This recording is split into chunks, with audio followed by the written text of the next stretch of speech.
The unveiling of an Ohio historical marker at Cleveland Browns Stadium, recognizing a group of prominent black athletes as they found themselves at the intersection of politics, patriotism, race, and war. In 1967, they came together for what would become known as the Cleveland Summit to support Muhammad Ali's protest of the Vietnam War. Historians say it was a watershed moment, which is why the meeting is now solidified on Cleveland's Civil Rights Trail. In this latest edition of The Next 400, our Nyorkor takes us there. Sunday, June 4th, 1967, in Cleveland, Ohio, there was a gathering of some of the nation's top athletes and a politician, and it was captured in a photo. Filmmaker and sports writer Branson Wright said the meeting was a seminal moment, one of the reasons why he keeps the photo hanging in his home. This is such an iconic photo.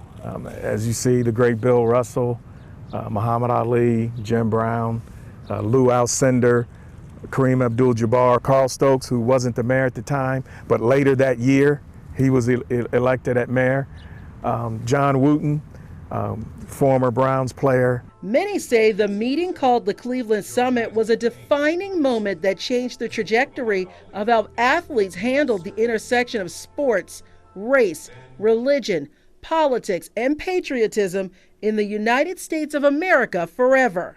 Wright has written extensively about it for years. Martin Luther King denounced the Vietnam War for the first time. He did that in a speech. And then a few months later, Muhammad Ali was to be inducted into the armed forces, and he refused to step forward. So when he refused to step forward, Jim Brown called John Wooten, who was the president of the Black Economic Union, and said, call the guys, we need to get together in Cleveland and to talk with Ali and see where he stands. Former Browns player John Wooten organized the meeting and says some of the men planned to convince Ali to accept his call to the military, but they changed their minds when they listened to Ali speak.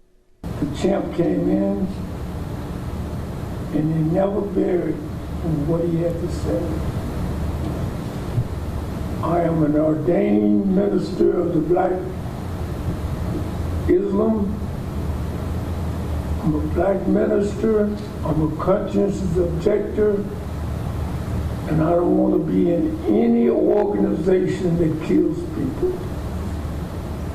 And everybody had their say that day, that evening, and when it came time to vote, they talked to him about special service. He never wavered one single second. And at the end of the night, we said, we'll support you. We'll stand with you. He told the world his decision in a press conference the next day with all of the men surrounding him. He faced backlash and consequences.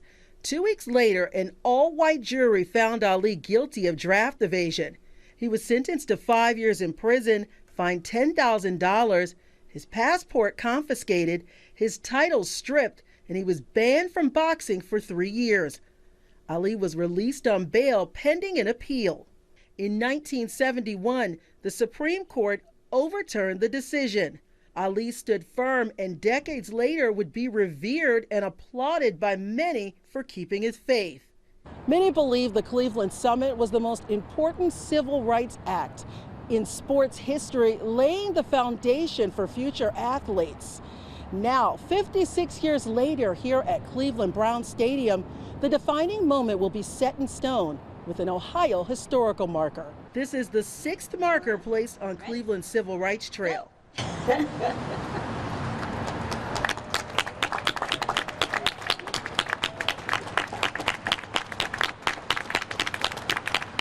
The boxer considered the greatest heavyweight of all time garnered the national scorn and paid a high price for his stance.